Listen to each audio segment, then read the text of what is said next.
We're live. We're live on day 2 of the Departure Lounge. This is so exciting.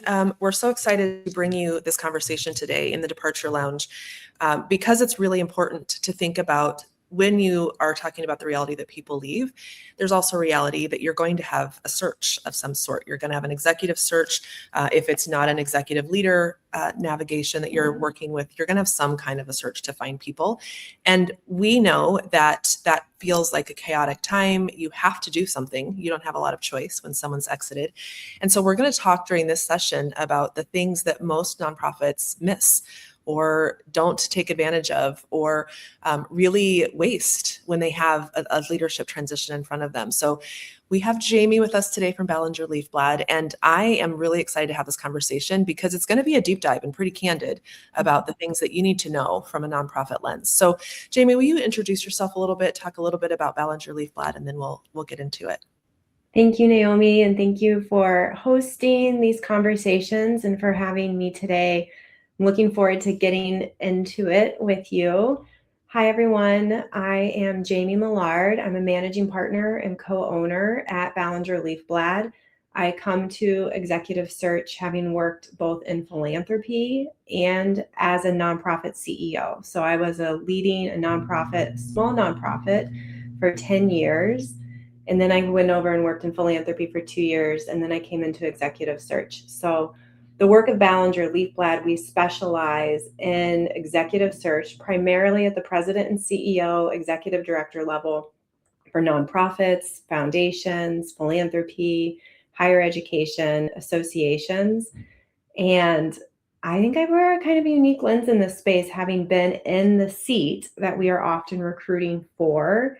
You don't run into a lot of recruiters who have been in the leadership roles and know what it takes, what it requires, know what it means to manage a board. So I'm really enjoy getting to connect with both the candidates and the search committees and board members through these processes. And we work with board search committees, all volunteer-led search committees. That's our client. And these are anywhere from the smallest search committee I've had is 3. The largest I've had is 22. So, and that's me. That's what I do. I've got 3 daughters. They are all home right now. So let's hope no one comes to make an appearance. 22 on a search committee is pretty big. Is that pretty big? I don't know that I recommend it, but here's what I'll say. It was for a scouting chapter that serves Minnesota and Wisconsin. And if you're going to have 22, and most of them were CEOs of their own companies, if you're going to have 22 search committee members, the scouts were a good one because they were in line. I love it. Prepared. So, I love it. That's great. Yeah. So let's dive in, Jamie. What are some of the things that you think are top of the list when it comes to what nonprofits potentially are wasting, potentially are missing the boat on that you would recommend? Well, I've got 5. We can see if we can get through all 5, but I'll start with one that I think is a little controversial, and I'm really interested in your take on this specifically, since you specialize in, the person leaving and all of the different circumstances there. There's a substantial amount of good governance thinking that the outgoing nonprofit executive director needs to not be a part of the search at all and needs to have a clean break and not look back. It's like chop the arm off, discard it, throw it away, don't, clean break. And there's a lot of strong opinions on this. I experienced this myself when I was an executive director trying to think about my transition. Should I stay involved? Should I be a part of it? Should I not be a part of it? I learned a big lesson in mine. I think I was too involved. I think that this is a spectrum of involvement, but the primary good governance thinking is that there should be no involvement in the search or in onboarding, supporting the leader, clean break. Yeah. And I think that's a little bit of a waste to have such a prescriptive point of view, and that we need to, each organization is different and unique, and each CEO leader is unique, and what might be toxic for one organization to have a lingering person and founder syndrome might not be the case for another organization with another leader in a different set of circumstances. And so I think we need to, not distill that down to the soundbite of don't have them involved at all. I think it's doing some damage, Yeah. actually. Yeah, So, I agree with that, Jamie. And I think one of the things that we see is sometimes the exiting person is really burnt out. They are done, they are crispy as all get out.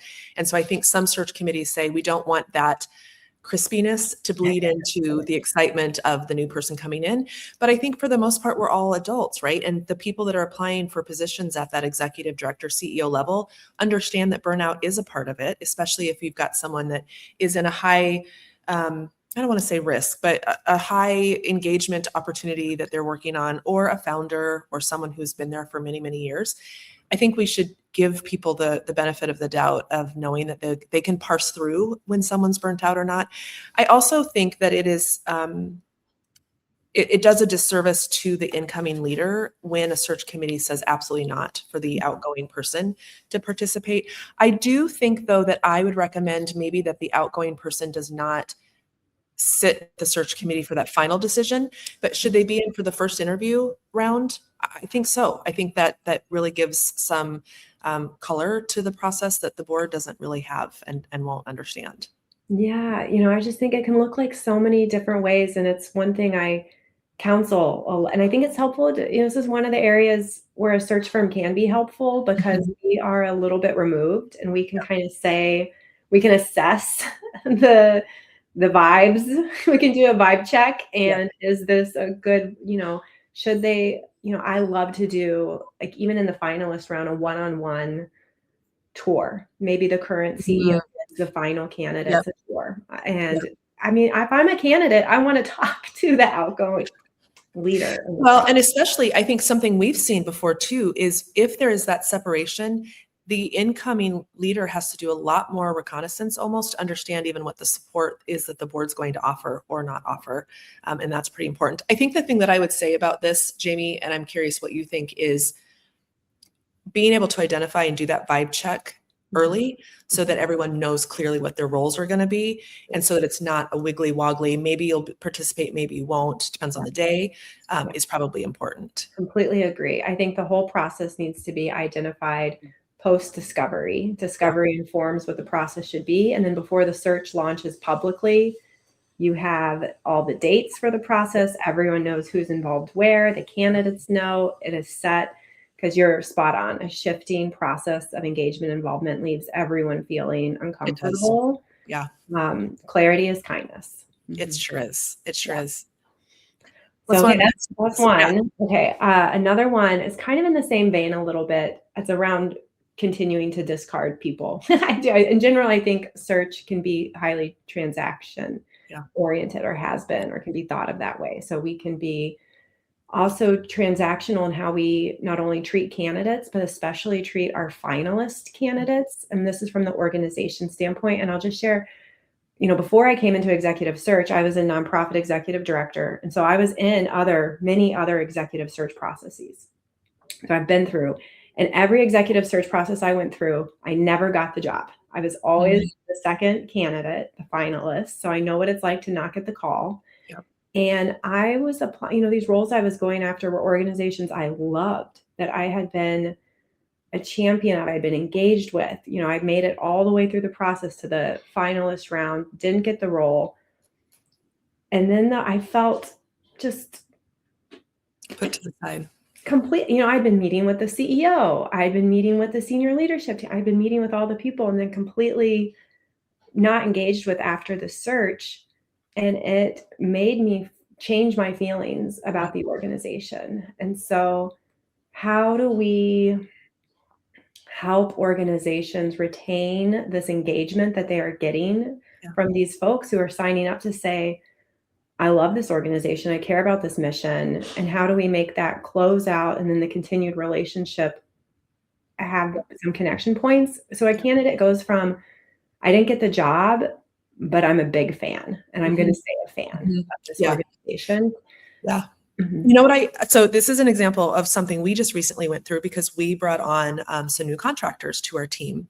And I felt very nervous about doing this, but I sent a message to the people that made it to the end, Yeah. um, and just said, we can't bring on everyone, but we are interested in still understanding where you can collaborate with us. We're still really curious about what else you can bring to our network.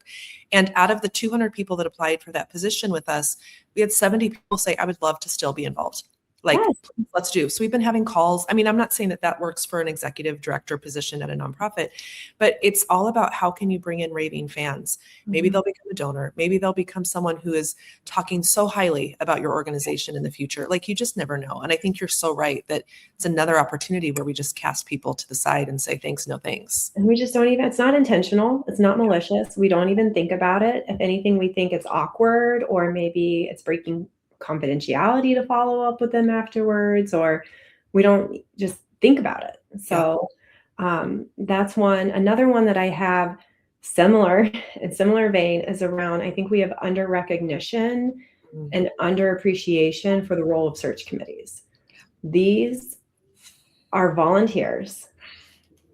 And I have now seen, this over and over. These folks are getting 60 plus hours of volunteer time.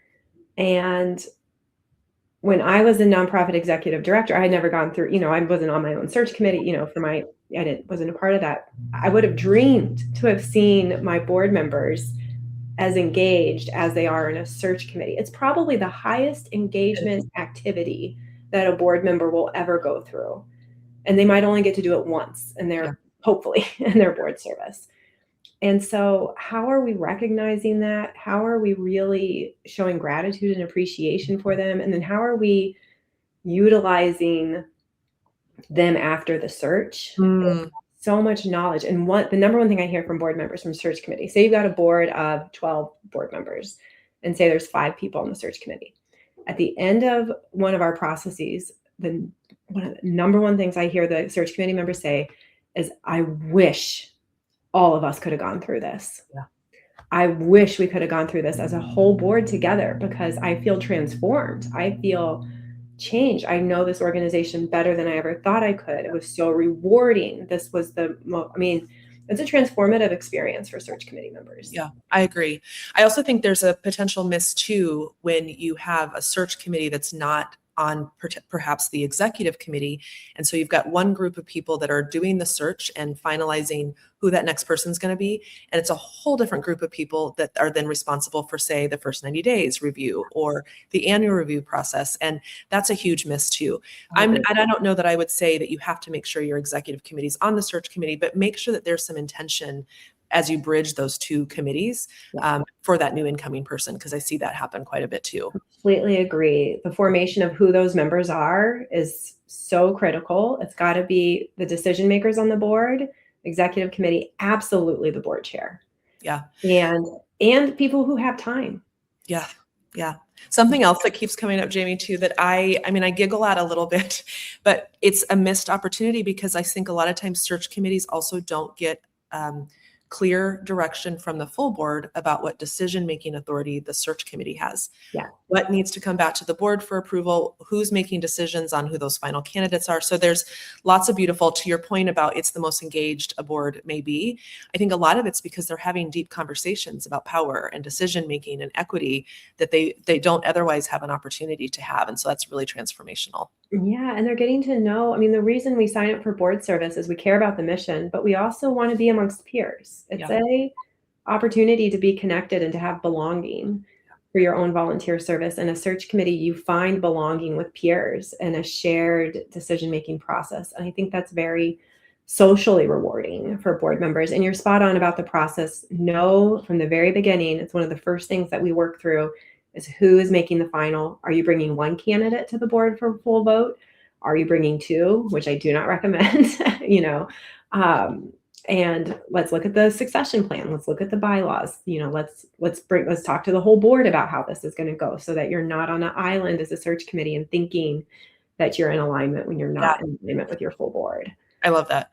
The other thing that I'll jump in here, and I don't know if this is one of your 5, but we are a firm believer that active voting board members should never serve as an interim. And so that's another conversation that's often missed, is what happens if we don't find the right person and the outgoing has to go?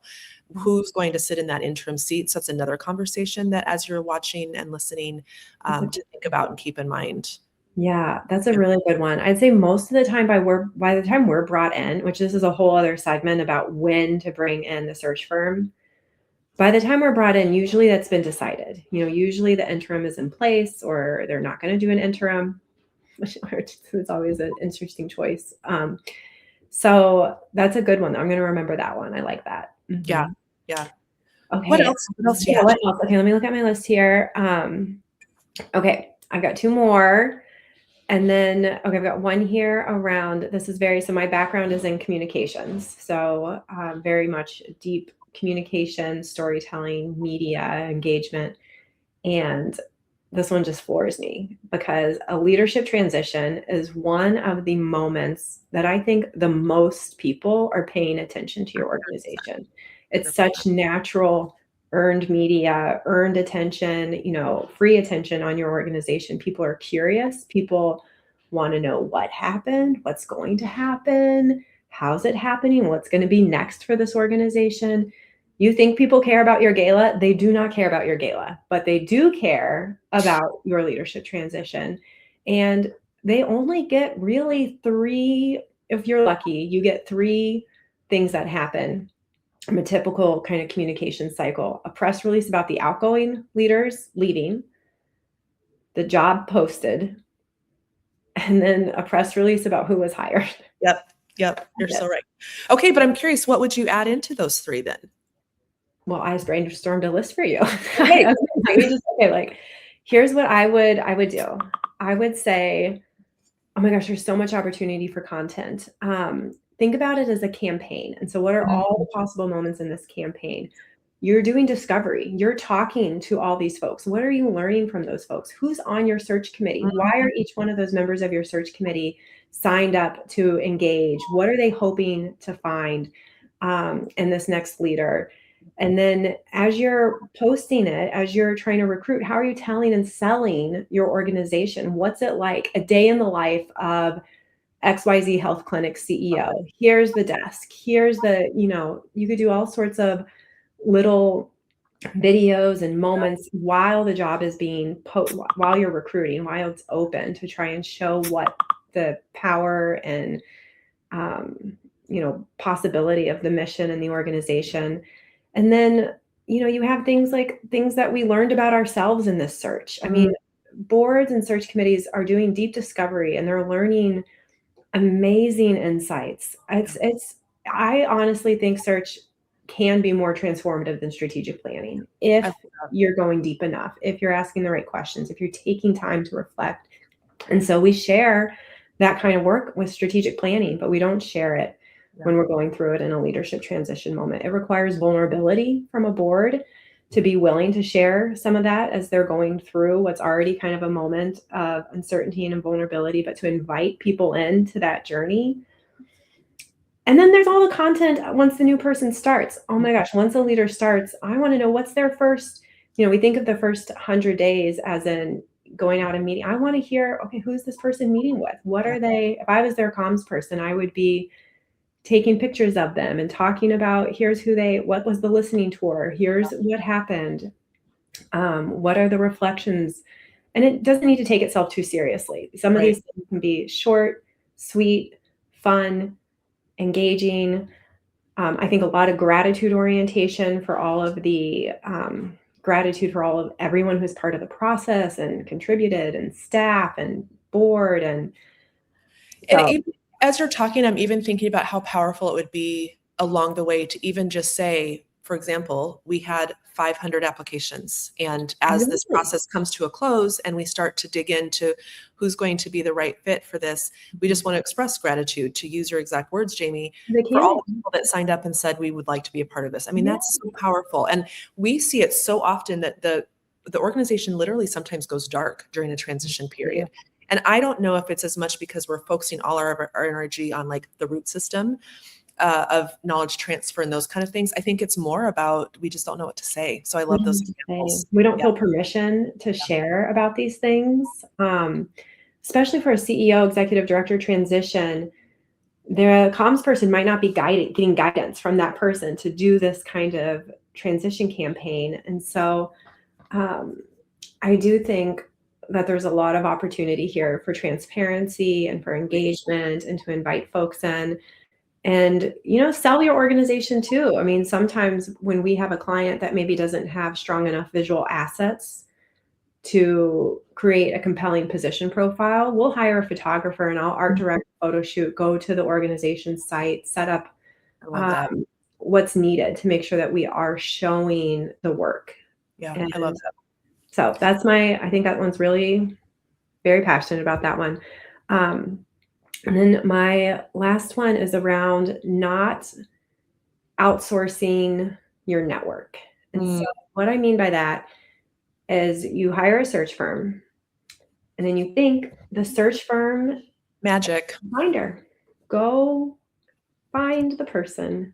And then sometimes I'll ask the board members, well, who, let's think about your networks. I don't have it. I don't have it. The person's not in my network. Yeah. And I think we need to do so much more relationship and network mapping as part of a search. We do a lot of discovery about where do we want to go and what organization. And, we do discovery, but there also needs to be some deep network mapping. And I think board members and staff and even outgoing CEOs are intimidated because they're trying to think of a candidate. Mm-hmm. Trying to think. And they still have the outgoing person most likely in their mind too. Who could be like Joan? No one can be, I can't think of another Joan. And they get, complete block on it. Instead, I encourage people to think about things like who influences our field. Mm-hmm. Name 20 community peers. If we were hosting a thought leadership event about our field and our sector, who would we invite? Yeah. Who are the funders that we call that have been supporting us? Yeah. You can ask a program officer, and we call this, in the search world, sourcing. So we'd say, hey, Naomi, I'm doing the search. I know you've been, a longtime partner of blah, blah, blah. Who do you think that we should send this to? Does anyone in your network come to mind? It's not asking you right to be the candidate. It's asking you, who do you know? And I think that organizations, boards, they think they're hiring a search firm to just magic. And we have a lot of magic. We have databases, we have networks, we know how to do this network mapping, but it's so much more powerful if the organization is connected and coming up with those ideas. I want to ask you, and this feels controversial, and I know it because I used to sell real estate. So I would always have, as a real estate agent, that whole thing of like, what are we paying you a commission for if we're the ones that found our house? Yeah. And I would always try and tell my clients, you found that house because of all of the work we did ahead of time to understand what you wanted. Yeah. Where you needed your family to be, where they could thrive. And then of course that did funnel us towards you finding the house. And I think I hear the same thing from boards of like, well, if it's our network, then what do we need you for? But there's so much that goes into the network then being ready to hold that. How would you respond to that? You would never feel that way with a strategic planning consultant. A strategic planning consultant does not invent the strategy out of thin air. It comes from you as the board and as the community and as the staff. They just bring it all together and then get it across and put it and pack and get it. That's what they do. Search is no different. Yeah. And I had one search. It was a legacy leader and leaving, just beloved. And I was going around and doing the tour with him and just thinking the whole time, like sweating, like how on earth are we going to find the next leader? And I said that to him. I said, I'm nervous. I don't know how we're going to find the next you. Yeah. And he put his hand on my shoulder and he said, oh, Jamie, that's not you. That's not you. The community will find the next leader. The community will take care of this organization. That has nothing to do with you. And that was really humbling, and he's spot on. And so that's how I think about it. But I understand that argument. I think it's a little flawed because, also there's so many other things I could get into that goes into, like, even if you've got the right person from the beginning, what has to happen to get them over the finish line with negotiations? And I think for boards too, if you're listening as a board member or as a search committee member, your job does not start the day that they sign the offer letter. You have to, your engagement has to continue. The culture that they felt as they were going through the process has to be also present day 1, day 6, day 12, day 90. And it also goes, we talk all the time with our search committee board members about, are you ready to do that annual review? What resources do you need so that you're ready? I can't tell you, Jamie, the number of times we talk to the exiting executive director and we're like, okay, when was your last annual review? What's the process? And they say, I haven't had one in years. Yeah. It's a board function and a board responsibility. And so that's another thing to keep in mind. What would you say, Jamie, about the board or the organization that says we can't afford a search? We didn't budget for it. I think search ranges and pricing is all over the map. And so you really can kind of find what you need for your budget. But I guess I'm silently, quietly recommending that people add it to budget because people leave. And so if you have it already planned, is there anything you would share in that realm? I kind of shared that thinking when I was an executive director myself. It seemed like we could do it ourselves. We could, that it seemed like, why would we spend? I didn't understand. This was before, I didn't understand. And so I have empathy for that argument. Knowing what I know now and seeing the searches that I've seen, I truly think the same way that you invest in strategic planning support, and that's an investment you make maybe every 5 or so years. Search is hopefully not that often. Right. And oftentimes search also comes with a guarantee. So if the leader leaves within the first year, the search firm redoes the search. I have other qualms with that as a notion that I think that we should talk about.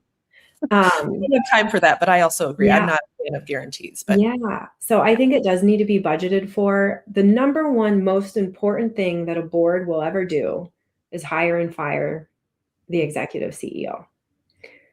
And so it deserves, and this activity can only be done by the board. And this is a group of volunteers.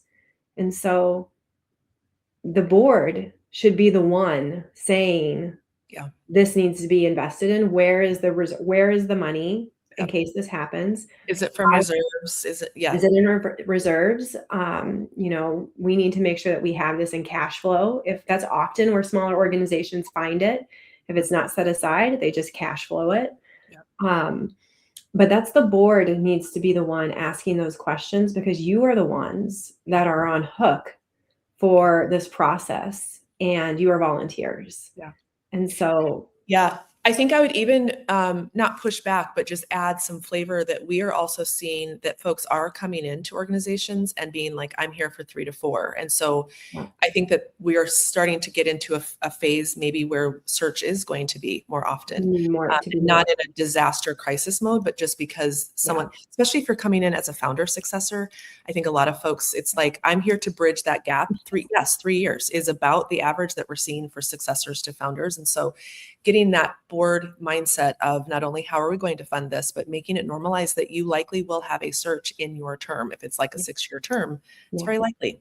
And I don't think people would it's just, to me, there's no question that it's the most important. it's your CEO is probably your top fundraiser, your top relationship builder, the face of your organization. It's a process. It's a moment in time worth investing in. Yeah, I love it. Well, and one of the reasons I was so excited to have you join me today, Jamie, was because of that overlap between succession planning and planning proactively, period, knowing who to go to when the time is right. And so thank you for talking about this from the Ballinger Leaf Blad and from your own personal experience and insights. Is there anything else you want to share as we close out our time together? No, I would just, encourage everyone to, talk about this as a board. I would, I'm sure we have so many opinions on succession plans and what a useful one looks like and doesn't look like. And, but just make sure that these are the most important conversations that a board can have, even especially when there's not transition. Yeah. And I think I joke kind of about this, but it's not the sexy conversation that folks are talking about on LinkedIn generally. No one's jumping on LinkedIn and saying, I'm so excited to share that today we finished our succession plan. But you can have conversations with your fellow board members, whether it's peers on different organizations. CEOs can say, I watched this really great talk today.